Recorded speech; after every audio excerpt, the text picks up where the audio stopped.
Hello, everyone. This is William K. Murtaugh, Mert Witness 1, and this is time for a Sunday Mobile-thon. Now, we've had an interesting week. We finally got the answer that we've all anticipated, and that is that Field McConnell is coming to Florida. Um, it's kind of a funny way things happen. On the 13th, the judge handed down his decision that Field McConnell is coming to Florida. And on that very same day, a rather interesting letter appeared in my inbox. And it appeared to have been from Denise McConnell. And of course, I analyzed the letter, and in my unexpert opinion, it is a forgery. There are too many distinct similarities between the alleged signature of Denise McConnell and the individual operating the blog. The most notable, other than the similarities of the handwriting, is the format that the letter was in. As I stated in my Murtathon last night, if you were to go and look through his blog and see how he writes letters to officials and the way he writes, period, you will see that it's a mirror image of his writing. Now, this is a problem when you try and impersonate someone, which is a common problem on the internet. People get impersonated all the time. I've been impersonated and so on. And that is, it's hard to keep your habits out of the context.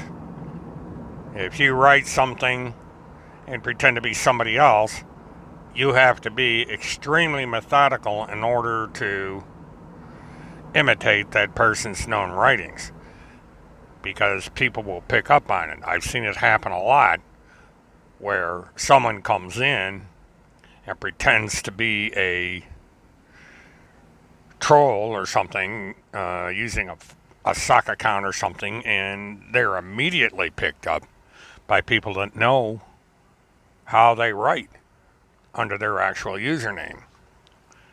And so it's easy to spot someone that's hiding as a troll. And the funny thing about that is it's not really a science. It's just an instinct that all of us on the internet have, that we can see writing on a blog, Twitter, Facebook post and instantly recognize the person that wrote that material, regardless of who they say they are. And that was the same with this Denise McConnell letter. Now, as far as I know, there is no publication anywhere where Denise McConnell has written anything on her own. She's spoken on the internet, but that's about it. She has not actually got on there and written something at length, and she sure as hell, as far as anyone knows, signed anything that you can get your hands on to compare the handwriting between what was on the purported letter and what her actual handwriting would be. And so we're stuck with speculation. Now, there's a remote chance that it's a genuine letter. I just don't think it is. There's always a possibility that somebody wrote the letter based on her instruction, put in what they felt was necessary, and then had her sign it. But again, it just seems kind of odd that everything in the letter points to the blogger in question. And again, there are a couple of clues that come out with this particular letter. And that is that the key to the grievance here is Kim Picazio. And we all know who has a grievance against Kim Picazio. And I'm not just talking about Tim Holmset. The individual in question contacted me at least a dozen times until I finally, beat it into his head, metaphorically, to quit contacting me because I'm not interested in this crap. This guy seems to think he's an expert on everything, and he's sitting there just going after me over my support of Kim's position and my grievance with Tim Homestead. And he's using every excuse in the book to try and hone in on me. And I just finally said, don't contact me anymore. I'm just going to ignore you, and that's what I've done. If he writes me, it's just, I delete it. I don't even read his stuff. I just delete it. For one thing, he writes his letters that he writes. It would take you a week to read it. He writes incredibly lengthy letters, and he puts in all kinds of references and stuff to what he feels is evidence, which isn't. It's just more of his crap. So the problem is for him is this blends over into the letter, because people look at the letter and see how it's written and all the footnotes in there, and then go back and look at his blog. You can't help but think it's him that wrote the letter, that Denise had nothing to do with it. It's the sloppiest forgery I've ever seen. But by writing that letter, if Denise McConnell chose to, she could charge the man with identity theft. Because he's clearly making the letter out to be her. And that's just, that's stealing her identity, and it's identity theft. You can be prosecuted for that. Now, Denise McConnell probably is not even in the United States. She's over in Surrey, England, as far as the popular notion goes. And that basically is that. Now, I have local sources in Plum City, people that claim to be from Plum City, that tell me that Denise McConnell is not in Plum City. Now, this is a city of 600 people, so if Denise McConnell was in Plum City, everybody would know about it. They're the talk of the town right now because of what happened to Field. And the minute Denise McConnell would show up in Plum City, it would be telegossiped all over town and all over the county. And people attending the trial where Field McConnell either did or did not show up on the various trials says Denise McConnell has never been there. So based on the word of at least one source out of Plum City who claims to live there, Denise McConnell is not in Plum City.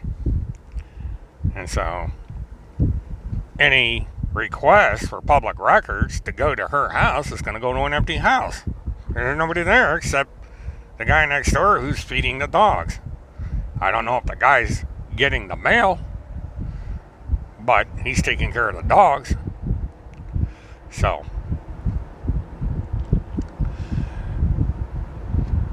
and then there are the people that sit there and come up with the pardon. Now, I thought that was kind of funny that I read that, because apparently people don't know how things are done in public records, and why, when you see a title, it's a good idea to get the actual document so you can see what the hell the document is.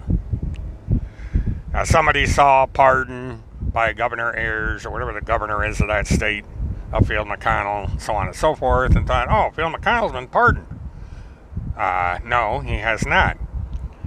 I made it a point before I left today to check the public records, the inmate roster for Field McConnell.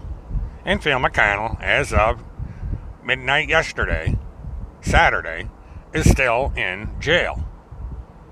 Anybody can go over to the Pierce County, Wisconsin inmate roster and check for yourself. A little bit of a learning curve on the software that runs that thing, but once you get the hang of it, you know when to check and see if Field McConnell is in the county lockup. And right now, he's still there. And I'll check again Monday morning and see if he's still there. But it's unlikely that Phil McConnell's going to be yanked out of jail and sent to Florida for at least a week, maybe 2, and maybe 3, because arrangements have to be made to get him down to Florida. And there are any number of ways to do that. There's the 2 cops go up in a sheriff's SUV and get him. The other option is to bring him back on a commercial aircraft. Another option is Con Air. And another option is a prisoner bus. And I have a feeling that it's going to be the prisoner bus. Mainly because of cost. The prisoner bus is the cheapest way of getting him back here. It's cheaper than an airline, and it's cheaper than anything else. Because all they have to do is throw him on a 50-passenger bus, 50-passenger bus, and ship his ass back to Fort Lauderdale. And it's a 3-day trip with 2 overnights at various incarceration points on the way down, either a state or county jail, or even a city jail, depending on the contracts, to house them overnight while they relay buses down to Florida. But he will get here, and I suspect if not by March 1st, at least sometime in March. So he's going to miss his little get-together in Texas. He might as well tear up his speech, because he ain't going to be there. And it's unlikely he's going to be in a position to make one of his jailhouse phone calls. That'd be really interesting. And as far as the jailhouse phone calls out of Fort Lauderdale, that is unlikely. Now, there's a 50-50 chance here that at first he might get away with pulling this stunt. That he can make arrangements with people to call, and they accept a collect call, or the metered call, or however he arranges it, and then he goes into his little spiel. So there's that possibility.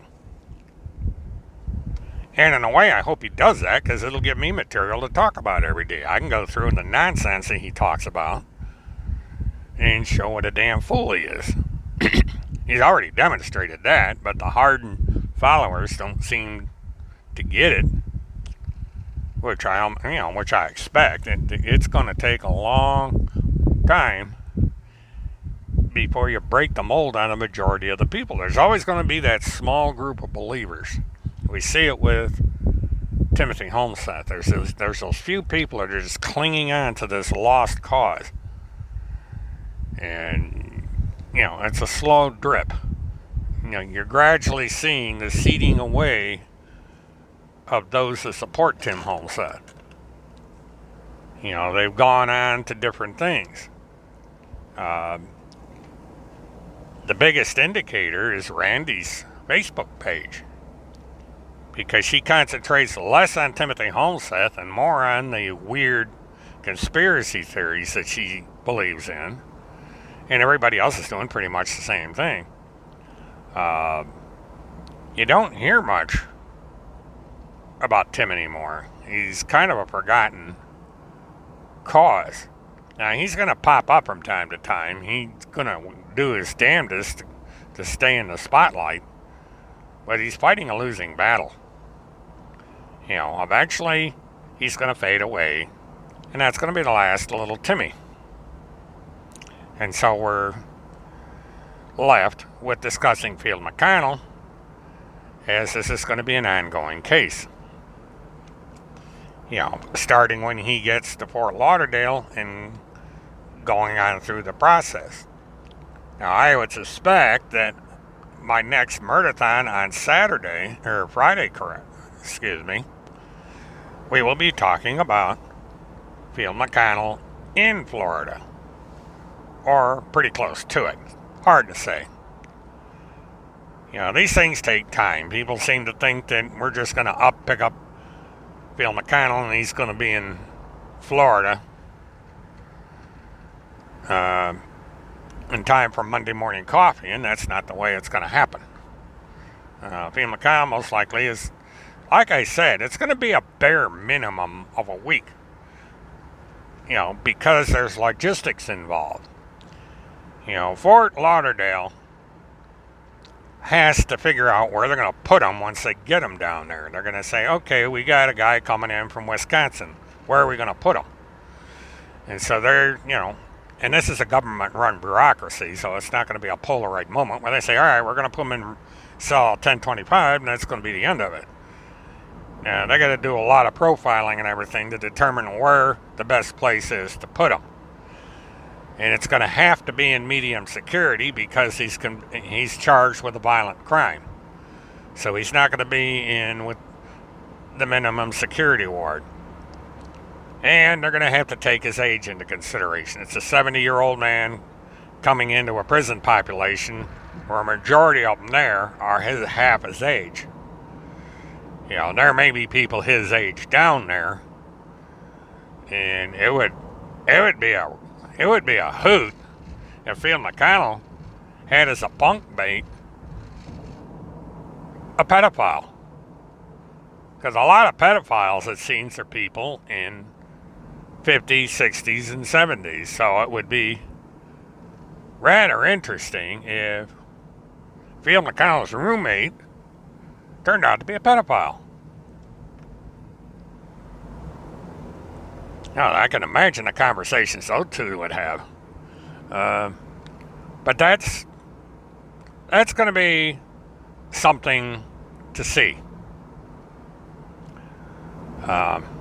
It would be the ultimate punishment.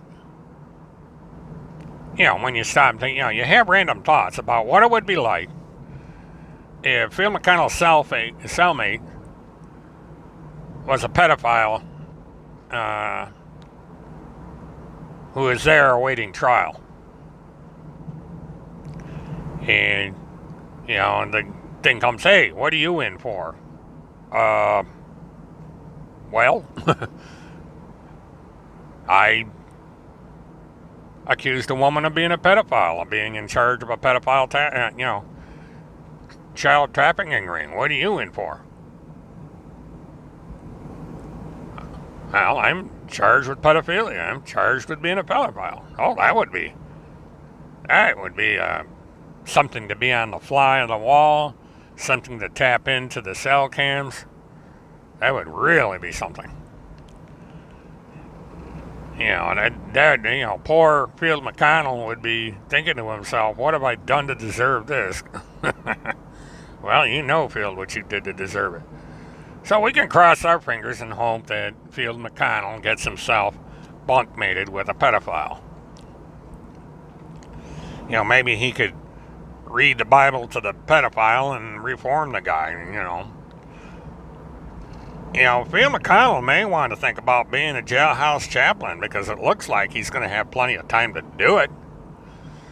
Because, you know, based on the read, if he gets convicted on just one count lodged against him, he's facing 5 years in prison.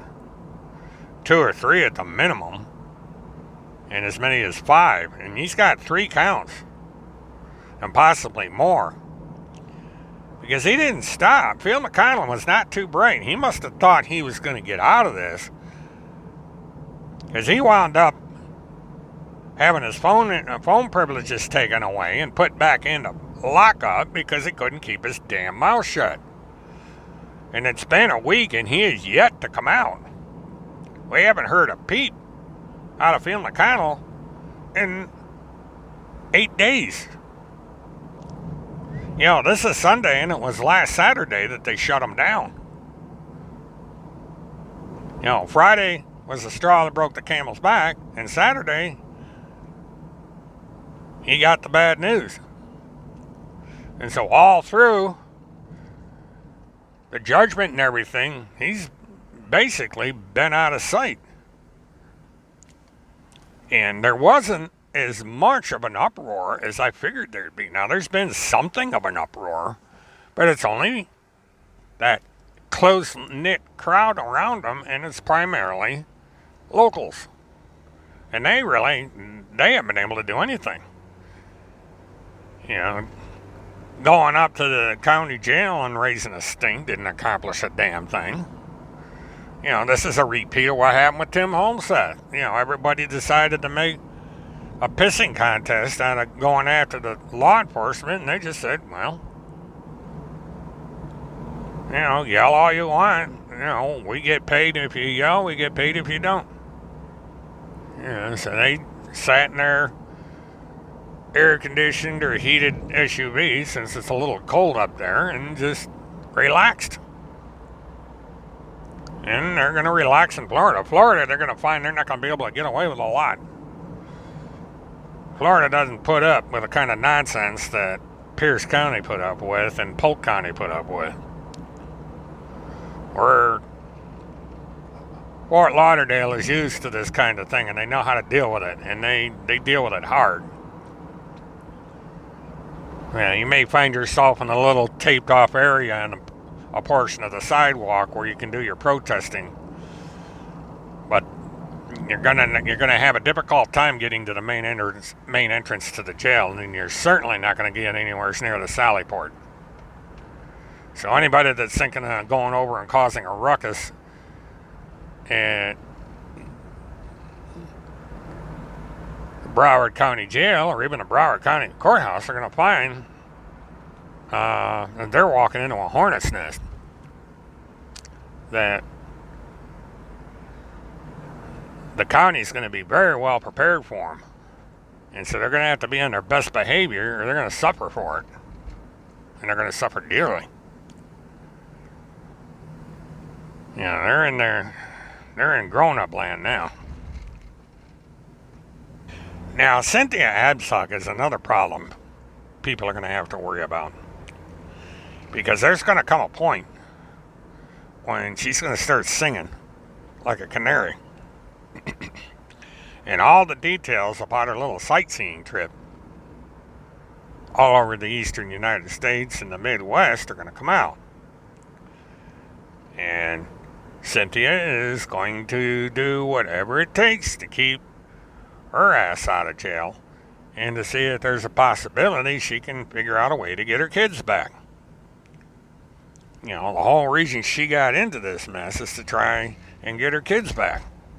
And that's going to remain her goal. And she's not going to give a tinker's damn about Sarah Dunklin, Randy Erickson, Field McConnell, Tim Holmseth, or any of these other clowns. You know, if she can send them to jail to save her ass, that's exactly what she's going to do. And so law enforcement and her are going to get real close to each other. They're going to get to know each other on a first name basis. They're going to get real chummy.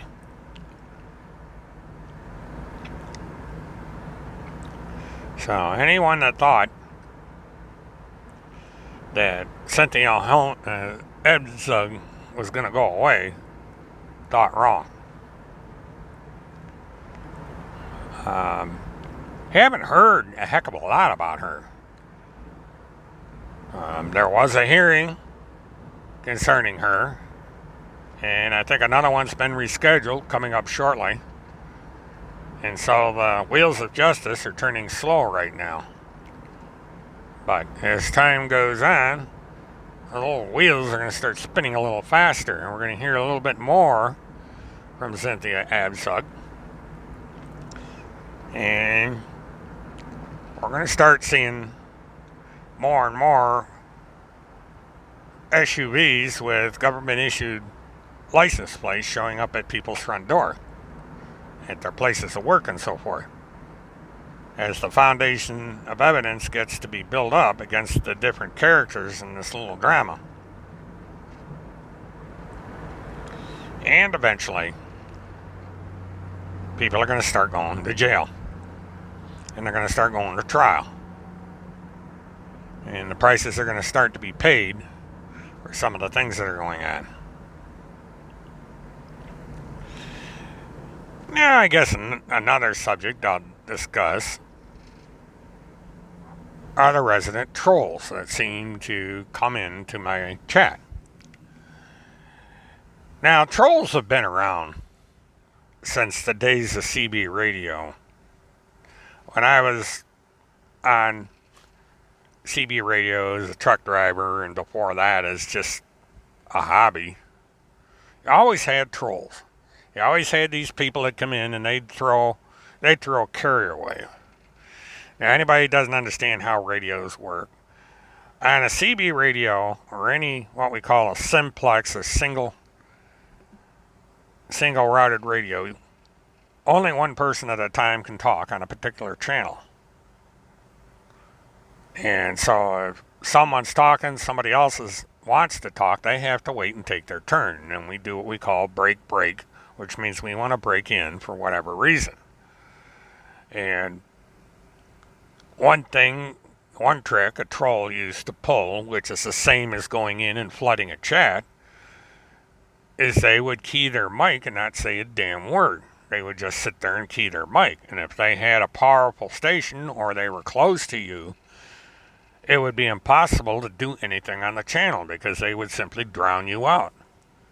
And there'd be all kinds of weird little noises that would be made on the channel as the other people tried to talk, and they were modulating against the signal, and it would just create a mess. And so it would be impossible to do anything on that channel. Or else the trolls would break in and they would come up with, they would disrupt the conversations. They would play music, which was illegal. They would do all kinds of things just to make a nuisance of themselves. And so this is migrated now into the modern day trolls that show up in chats. They come in and they stir things up. They just waste everybody's time. They distract people. And I've been getting a lot of this lately.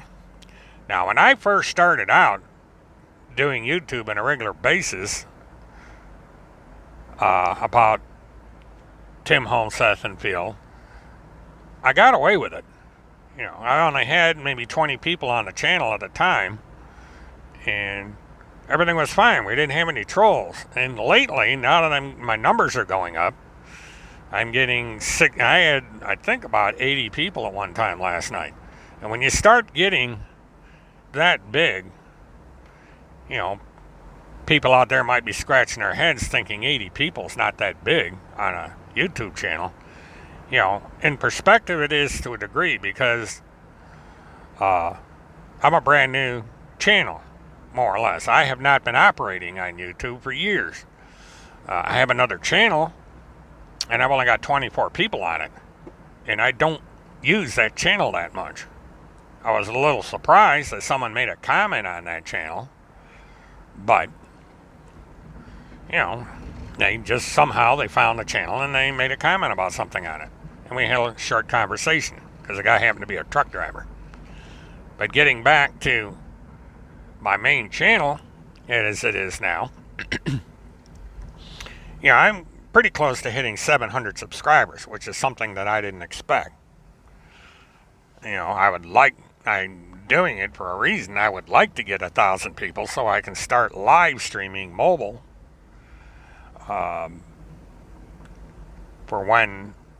Sometimes when I'm driving like I am now, I can live stream mobile instead of recording this and then uploading it to YouTube, because it takes time to do that, and usually by the time I upload something, it's obsolete by the time it gets on the air, because the news happens fast in the real world.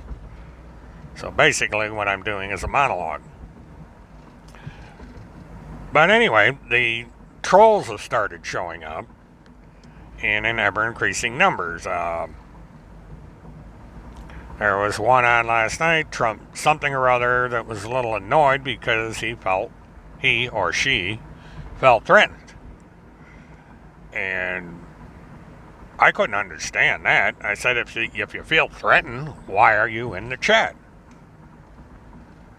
I don't know what they expected me to do about it, because I operate an open chat. I do minimal amount of moderating.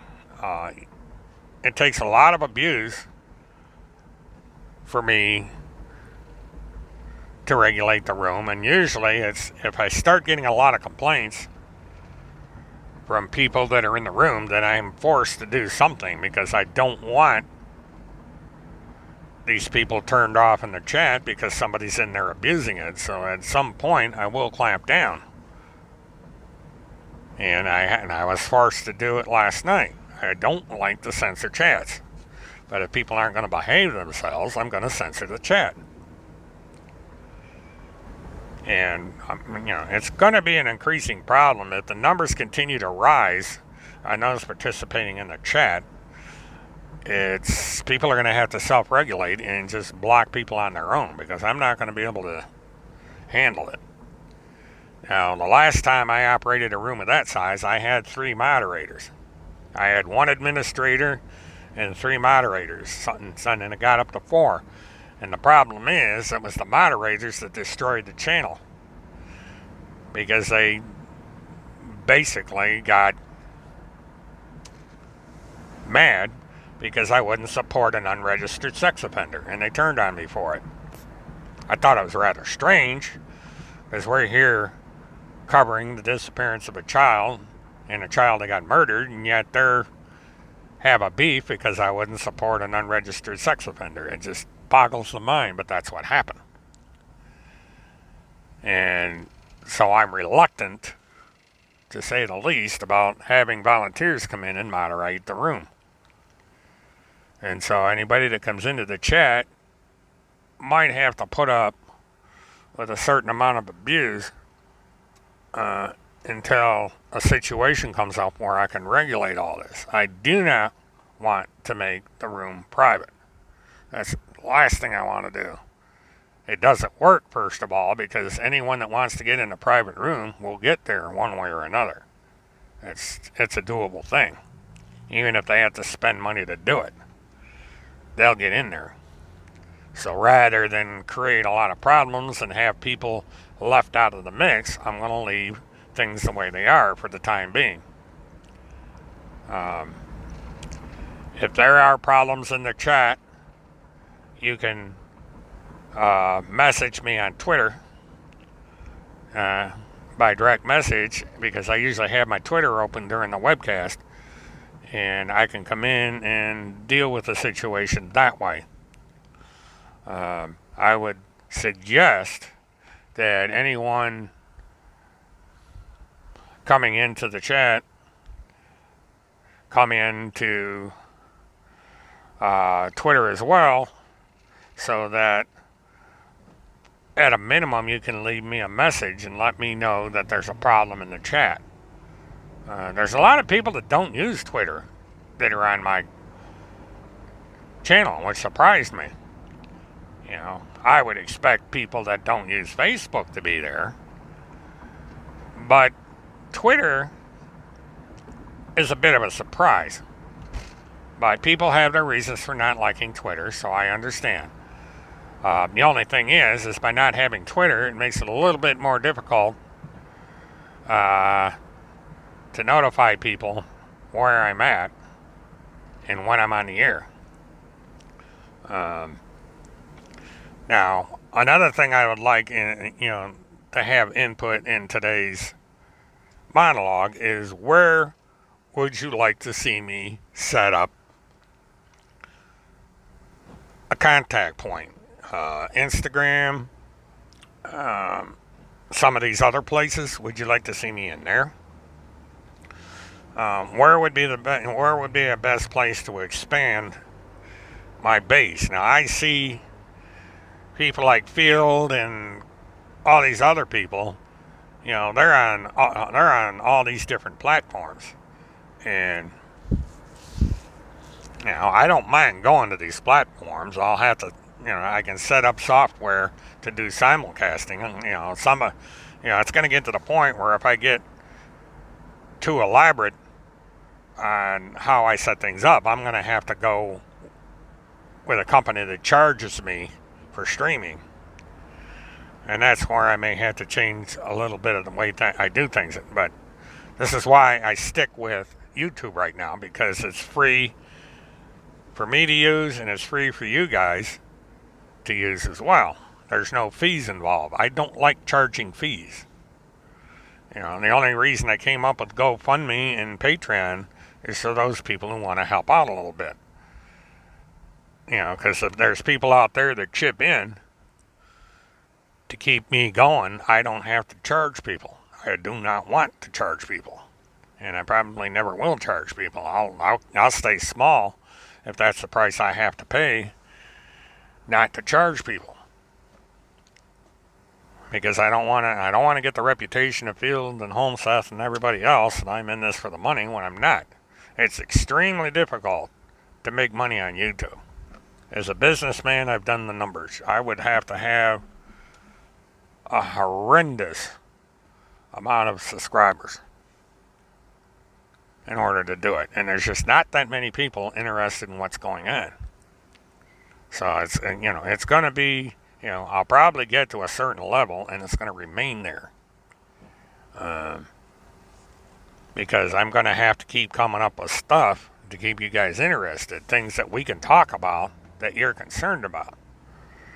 And along the areas of these scammers that are taking advantage of people on the internet.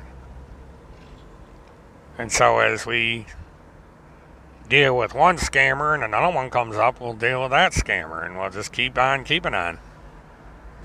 You know, talking about these people and why we feel that they're doing the wrong thing on the internet. I'm going to be using the P1000 and my other cameras to live stream at least from Fort Lauderdale and possibly any other location I'm able to get to, depending on how things go online.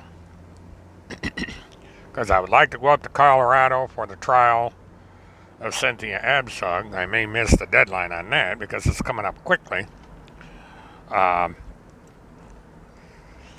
And again, I have stated before, I would like to personally go up to Plum City, possibly up to East Grand Forks, and so on and so forth. And, you know, I got to have the resources to do that. You know, and that's my main reason for doing what I'm doing with Patreon and these others, because people have basically hounded me to do it. And, you know, they're helping out. I appreciate it. I've got $60-some, I think, that's going to be coming my way from Patreon. Because I found something out, you know, it's a funny thing about Patreon, if anybody ever decides to set one of these things up, you can't just put money in there and let it sit. And it's the same with GoFundMe. You got to withdraw it every month or periodically. You know, they keep a running total of how much you made, but they pay it out to you. So what I'm doing is I'm pulling the money out as they send it to me. It goes directly into my checking account, and then I'm going to transfer it over into my savings account. I'm going to keep it separate so that that money is set aside specifically for what people give me money for. Now, I'm not going to use it to go out and buy groceries. I'm going to use it for the funds, and I'm going to do a book. I'm going to have a spreadsheet, and I'm going to have all the expenses written down so everybody knows where the money's going. You know, I'm not going to be like Preacher Dan, where I'm taking seaplane rides all over the place. You know, I'm not going to live large off of people's hard-earned money. That's not the way I operate. You know, this is solely for covering these events. And so the money will be there when an event comes up. So we'll go from there.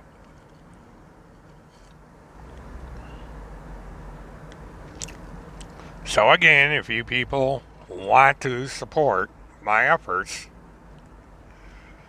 Uh, the links work best on my Twitter account. I haven't quite got it set up on YouTube yet. I think I've got it up on one of the videos. I'm trying to get it up in the, I'm going to learn how to embed the links in the videos. And then that way, if you want to do that option, it'll be there. But as time goes on, we'll figure that out. That's something that's top priority. My priority right now is to give you accurate and pertinent information as I get it.